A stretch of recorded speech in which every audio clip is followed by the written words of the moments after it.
आपको विश्वास नहीं होगा कि बिना तेल या सिर्फ 1 चम्मच तेल में, वो भी बिना कड़वाहट के, बहुत ही स्वादिष्ट करेले बनाए जा सकते हैं।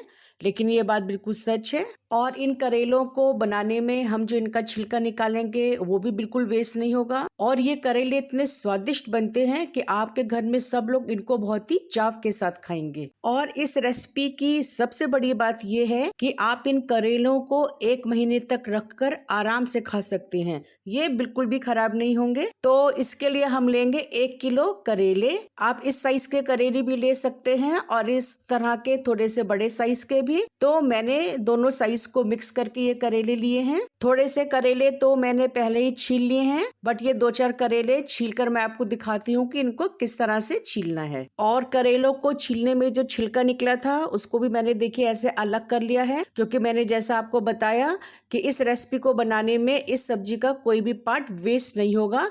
इन सभी को हम बनाएंगे। इन करेलों को छीलते समय हम इनके ऊपर और नीचे वाले पार्ट को छोड़ देंगे, उनको काट कर नहीं निकालेंगे। इनको हटाए बिना ही हम करेलों को छीलेंगे। करेलों को ना हमको बहुत ही ज्यादा मोटा छिलका निकालना इनका, ना ही बहुत पतला छिलका, बस इस खुरदुरे हिस्से को निकाल देना है। इस तरह से देखिए इनका छिलका हम निकाल लेंगे। ये सारे करेले छिल गए हैं, तो अब बीच से चीरा लगाकर हमको इनकी क्लीनिंग करनी है। इसके ऊपर और नीचे वाले पोर्शन को छोड़कर बीच में हम चीरा लगाएंगे। चीरा लगाने के बाद करेले को हम इस तरह से खोलकर देखेंगे। अगर बीज मुलायम है तब तो कोई बात नहीं, लेकिन अगर बीज कड़े हैं तो उन सारे बीजों को हम करेले के अंदर से निकाल देंगे। इस करेले के बीज बहुत ही कड़े हैं। तो कई बार करेले ऐसे भी आते हैं कि जिनमें बहुत ही मुलायम बीज होता है, और कई बार मिक्स करेले भी आते हैं। कुछ करेलों के बीज कड़े होते हैं और कुछ के मुलायम होते हैं। अगर बीज मुलायम है तब तो हम उनको नहीं निकालेंगे। बीजों को निकालने के बाद करेला अंदर से बिल्कुल ही साफ हो गया है अच्छे से। इसी तरह से बाकी करेलों में भी हम चीरा लगाएंगे, और अगर उनके बीज हार्ड होंगे तो उनको निकाल देंगे। देखिए इस तरह से। और जब सारे करेले क्लीन हो जाएंगे तो हम इन करेलों के अंदर इस तरह से खोलकर थोड़ा थोड़ा सा नमक रब कर देंगे। इस तरह से हम करेला लेंगे, उसको खोलेंगे और थोड़ा थोड़ा नमक लेके इस पूरे करेले में बहुत ही अच्छे से अंदर की तरफ नमक को रब कर देंगे। नमक को रब करने से क्या होगा कि करेले के अंदर जितनी भी कड़वाहट होगी वो नमक के पानी के साथ घुलकर निकल आएगी। और इन करेलों को जो हमने ऊपर और नीचे से जुड़ा रह दिया है, काटा नहीं है, उससे ये होगा कि हम इसमें जब मसाले को भरेंगे तो मसाला बिल्कुल भी करेले के बाहर नहीं आएगा। इस तरह से सारे करेलों के अंदर की तरफ हमने नमक को रब कर दिया है। अब 10, 15 या 20 मिनट के लिए इन करेलों को छोड़ देंगे। उतनी देर में इसकी जितने भी कड़वाहट है वो सारी नमक के साथ डाइल्यूट होकर बाहर की तरफ आ जाएगी। जब तक इन करेलों की कड़वाहट खत्म हो रही है हम लोग आगे का काम करते हैं। तो इन करेलों को बनाने के लिए मैंने इस तरह से मीडियम साइज के 12-14 प्याज को ग्रेट कर लिया है। ग्रेट करने के बाद देखिए इस प्याज ने कितना पानी छोड़ दिया है। तो इस ग्रेटेड प्याज को बहुत ही अच्छे से निचोड़कर इस पानी को हम अलग करेंगे। और जो प्याज का ये पानी बच गया है इसको हम फेंकेंगे नहीं, इसको छान लेंगे एक बर्तन में इस तरह से। तो जो थोड़ा बहुत प्याज इसमें रह गया था वो भी निकल आएगा। और ये जो पानी है करेले बनाते समय हम इसी पानी का इस्तेमाल करेंगे। करेले का मसाला तैयार करने के लिए इस प्याज के अलावा हमको चाहिए थोड़ा सा गुड़। ये गुड़ का बूरा है। इसके साथ ही चाहिए हमको थोड़ी सी खटाई।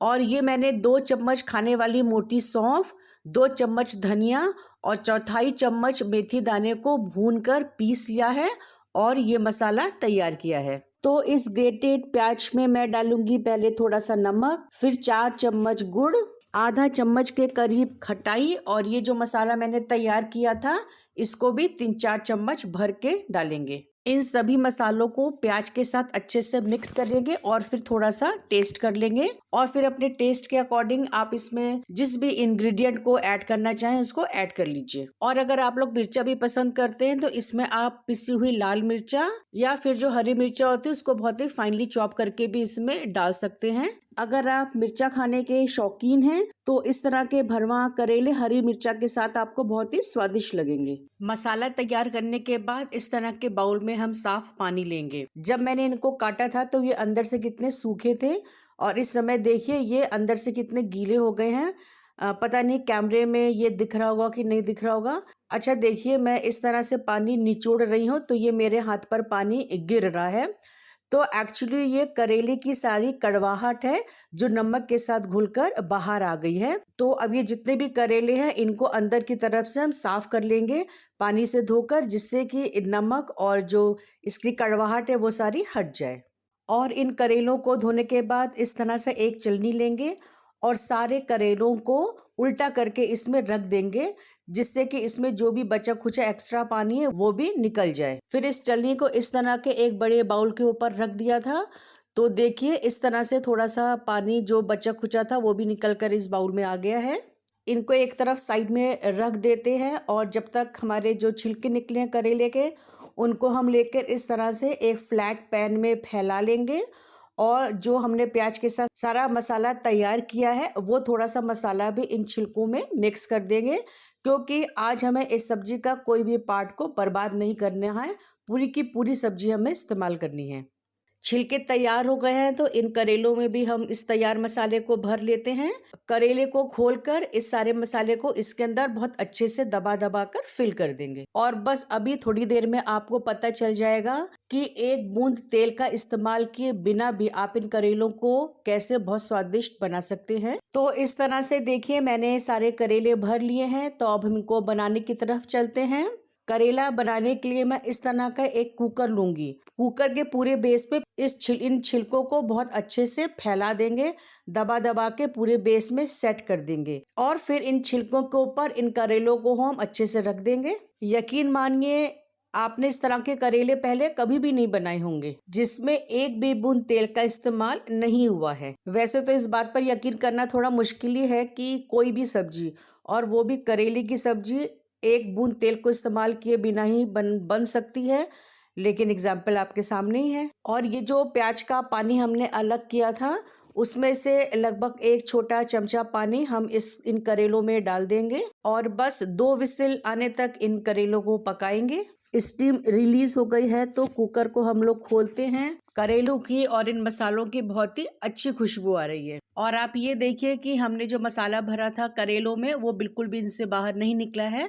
पूरा का पूरा मसाला बहुत ही अच्छे से करेले के अंदर ही है। अब हम इन छिलकों को भी निकाल लेते हैं। करेलों को बनाते समय मैंने इनमें बिल्कुल भी तेल नहीं डाला था, लेकिन तो भी ये बहुत ही अच्छे से पक गए हैं और बिल्कुल भी जले नहीं हैं। अब हमारे ये करेले के छिलके और भरवा करेले दोनों बनकर तैयार हैं। अब मैं यहाँ आपको 2 ऑप्शंस देती हूँ। अगर आप बहुत ज़्यादा हेल्थ कॉन्शियस हैं और ऑयल को अवॉइड करना चाहते हैं तो आप इन करेलों को ऐसे ही खा सकते हैं पूरा का पूरा, और आपको स्वाद में बिल्कुल कहीं भी कोई कमी नहीं लगेगी। ये खाने में आपको बहुत ही स्वादिष्ट और बहुत ही अच्छे लगेंगे। लेकिन आप इनको थोड़ा सा फ्राई करके खाना चाहते हैं तो मैंने इस तरह का एक फैला हुआ पैन लिया है और उसमें सरसों के तेल को डाल दिया है और जब ये तेल गर्म हो जाएगा तो इन करेलों को एक एक करके इनमें रख देंगे। मैं इस समय सिर्फ 4-5 करेले ही फ्राई कर रही हूँ। तो इस रेसिपी के साथ एक अच्छी बात यह भी है कि आप इस तरह से करेलों को भरकर बॉईल करके फ्रिज में रख लीजिए और आपको जब भी खाना हो और आप उनको फ्राई करके खाना चाहते हैं तो जितने करेलों की आपको ज़रूरत है बस आप उतने करेले निकालिए और उनको फ्राई करिए। तो इन करेलों को हम हल्का हल्का प्रेस करके बहुत अच्छे से फ्राई कर लेंगे। एक तरफ से हमारे करेले बहुत ही अच्छे से फ्राई हो गए हैं, तो अब इनको पलटकर दूसरी तरफ से भी इसी तरह से क्रिस्पी फ्राई कर लेंगे। अब ये करेले दूसरी तरफ से भी बहुत ही अच्छे से फ्राई हो गए हैं। और आपने एक बात नोटिस की, अगर आपने नहीं नोटिस की है तो मैं बताती हूँ कि देखिए इन करेलों से जो इनका भरावन का मसाला था वो बिल्कुल भी बाहर नहीं निकला है। तो इस रेसिपी में मैंने आपको जितनी भी टिप्स एंड ट्रिक्स बताई हैं वो सब बहुत ही इम्पॉर्टेंट है और अगर आप उनको फॉलो करेंगे तो डेफिनेटली आपके करेले बहुत ही अच्छे बनेंगे। अब इन करेलों को मैं एक प्लेट में निकाल लेती हूँ और आप देखिए इसमें अभी भी थोड़ा सा ऑयल बचा हुआ है। तो जो छिलकों में मसाला लगाकर हमने बॉईल किया था, थोड़े से इन छिलकों को भी फ्राई कर लेते हैं। इनको भी हम थोड़ा सा क्रिस्पी होने तक भून लेंगे। ये है हमारे स्टीम्ड मसाला लगे छिलके और ये है हमारे स्टीम्ड भरवा करेले। ये हो गए हमारे फ्राइड करेले और ये हो गए हमारे फ्राइड छिलके। तो देखिए हमने करेले 2 तरह से तैयार किए हैं, स्टीम्ड छिलके, फ्राइड छिलके। स्टीम्ड करेले और फ्राइड करेले। तो इन चारों में से आप जिस टाइप का करेला खाना चाहते हैं, चारों के चारों करेले आपके सामने हैं, आप उनको खाइए और इनके टेस्ट को एंजॉय करिए। और जल्दी ही मिलते हैं एक नई रेसिपी के साथ। तब तक be happy, be healthy and keep smiling.